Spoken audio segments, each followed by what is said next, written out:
everybody, my name is Mrs. Gentry and I'm the nursery teacher at Henry Green. I'm really looking forward to meeting you all in September. Over the summer holidays I thought it'd be really nice to read you my favourite story so you can get to know me a little bit, and this is called The Smartest Giant in Town, and it's a story by the author Julia Donaldson. She wrote the words and Axel Scheffler drew the pictures. Are you ready? Let's find out what happens in this story. The Smartest Giant in Town. George was a giant, the scruffiest giant in town. He always wore the same old pair of brown sandals and the same old patched up gown. "I wish I wasn't the scruffiest giant in town," he said sadly. But one day George noticed a new shop. It was full of clothes. So he bought a smart shirt, a smart pair of trousers, a smart belt, a smart stripy tie, some smart socks, and a pair of smart shiny shoes. "Now I'm the smartest giant in town," he said. George left his old clothes behind in the shop. He was about to go home when he heard a sound. On the pavement stood a giraffe who was sniffing sadly. "What's the matter?" asked George. "Oh, it's my neck," said the giraffe. "It's so very long and so very cold. I wish I had a nice warm scarf." "Cheer up," said George, and he took off his stripy tie. "It didn't match my socks anyway," he said, and he wound it round and round the giraffe's neck. It made a wonderful scarf. "Thank you," said the giraffe. As George strode home, he sang to himself, "My tie's a scarf for a cold giraffe, but look at me up and down, I'm the smartest giant in town." George came to a river. On a boat stood a goat who was bleating loudly, "Meh, meh." "What's the matter?" asked George. "It's my sail," said the goat. "It blew away in the storm. I wish I had a strong new sail for my boat." Poor goat. "Cheer up," said George, and he took off his new white shirt. "It kept coming untucked anyway," he said.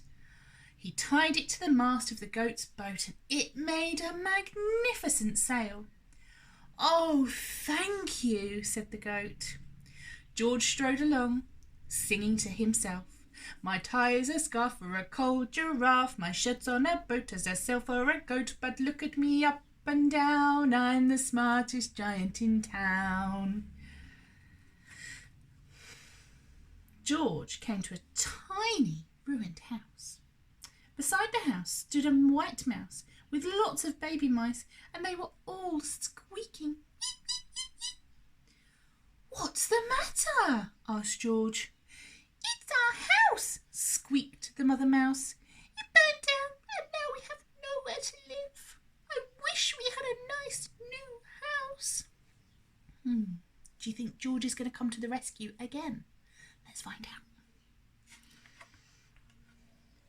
"Cheer up," said George, and he took off one of his shiny shoes. "It was giving me blisters anyway," he said, as the mouse and her baby scrambled inside. The shoe made a perfect home for them. "Thank you," they squealed.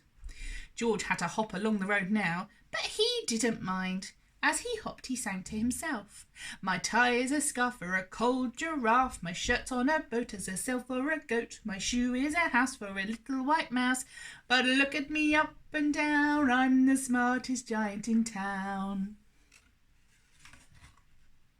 George came to a campsite. Beside a tent stood a fox who was crying. "Oh, what's the matter?" asked George.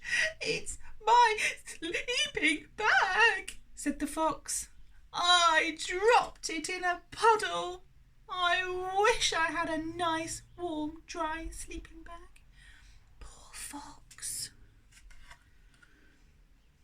"Cheer said George, and he took off one of his socks with diamonds up the sides. It was tickling my toes anyway, he said, as the fox snuggled into it. Oh, it made a very fine sleeping bag. Thank you, said the fox. George hopped on, singing to himself. My tie is a scarf for a cold giraffe. My shirt's on a boat as a sail for a goat. My shoe is a house for a little white mouse. One of my socks is a bed for a fox. But look at me up and down, I'm the smartest giant in town. Still smart, even with just one shoe and sock on. George came to a big, squelchy bog. Oh no, it's all muddy. Beside the bog stood a dog who was howling. Oh! Oh! What's the matter? Asked George. It's this bog, said the dog. I need to get across, but I keep getting stuck in the mud. I wish there was a safe, dry path. And what did George say? Cheer up, said George, and he took off his smart new belt. It was squashing my tummy anyway, he said as he laid it down over the bog. It made an excellent path. Thank you, said the dog. The wind started to blow. Whoo, whoo. But George didn't mind. He hopped along singing to himself. My tie is a scarf for a cold giraffe. My shirt's on a boat as a sail for a goat. My shoe is a house for a little white mouse. One of my socks is a bed for a fox. My belt helped a dog who was crossing a bog. But...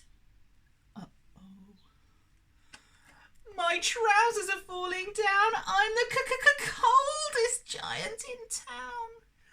Oh no. Suddenly George felt sad and shivery and not at all smart.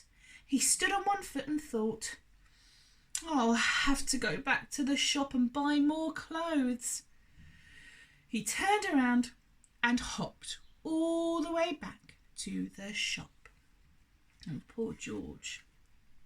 But when he got there, the shop was closed. Oh no, cried George. He sank down onto the doorstep and a tear ran down his nose. He felt as sad as all of the different animals he'd met on his way home. Then out of the corner of his eye, he saw something familiar poking out of the top. George took a closer look. Oh, my gown, he said, my dear old gown and sandals. George put them on. They felt wonderfully comfortable. Oh, I'm the cosiest giant in town, he said, and he danced back home along the road.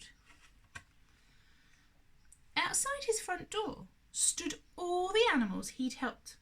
They were carrying an enormous present. Come on, George, they said, open it. George untied the ribbon. Inside was a beautiful gold paper crown and a card. Look inside the card, George, said the animals.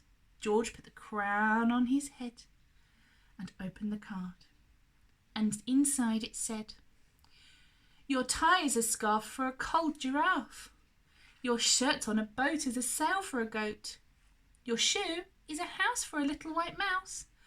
One of your socks is a bed for a fox. Your belt helped a dog who was crossing a bog. So here is a very fine crown to go with the sandals and gown of the kindest giant in town.